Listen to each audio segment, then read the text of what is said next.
Today we're talking about a common question that is posed to me early in the retirement planning process. That being, do I have to be mortgage free before I'm able to retire?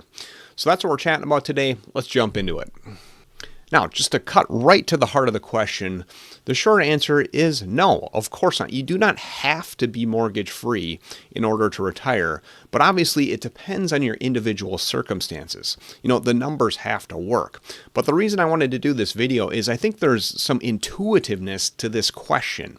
In fact, I've even had people say things to me along the lines of, I just thought that that's what everybody had to do basically to make retirement happen. They had to pay off their mortgage before they could actually leave their job. You also have people out there like Dave Ramsey who are really pro, being debt free and so forth. And look, of course, it's helpful if you don't have any debt service to make on a monthly basis. In other words, you don't have a monthly payment you have to make. That makes the numbers work better, of course. But given your individual circumstances, carrying a mortgage might not be a big deal in retirement. I'm going to give you a couple of examples to illustrate why. Now, I always like to say that fundamentally speaking, retirement planning is about cash flow. You see all these articles written in financial publications talking about how much you need saved. You need $1 million, you need $2 million, you need $3 million. Well, those things always fall short because what really matters to each individual person or couple is whether or not they have enough cash coming in on a monthly basis to pay all their expenses, including any debt like a mortgage, and live the life they want to live. As long as you have enough cash flow coming in, whether or not you have a mortgage is really irrelevant. So, for example, if a couple were to come to me and say, hey, we want to retire next year, really the most important number I want from them is what is the amount of cash that they need coming in every single month to live their life. Okay, I don't care if they have a mortgage or not. I just want the total. So for instance, if a hypothetical couple, we'll call them Bob and Jane, come to me and say, yeah, Ted, we want to retire in a year. We do still have a mortgage, but inclusive of that, we need $10,000 per month coming in to do all the things they want to do. Well, I'm going to compare that against the amount of cash flow that their combined retirement income sources can generate to gauge whether or not retirement is feasible for them. So let's just say, for example, hypothetically speaking, here are their sources of income. Let's say they both worked, so they're eligible for Social Security. Jane was a teacher, so she's got a pension, and Bob was a good saver.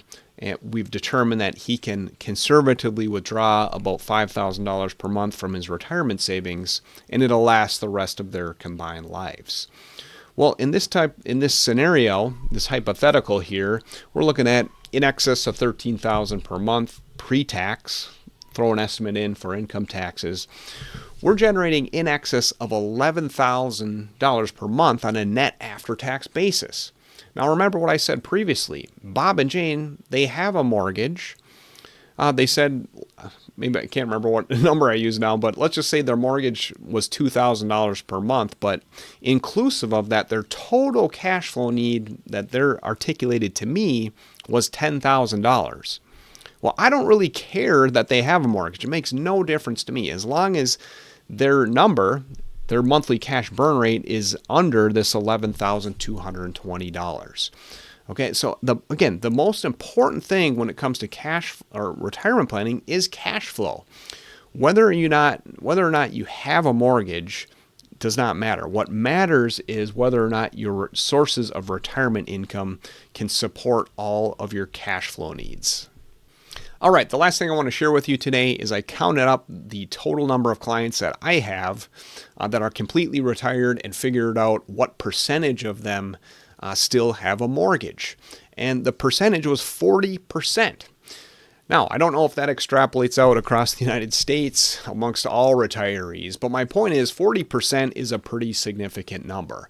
And I would not have given the green light to all these folks had the numbers not looked favorable.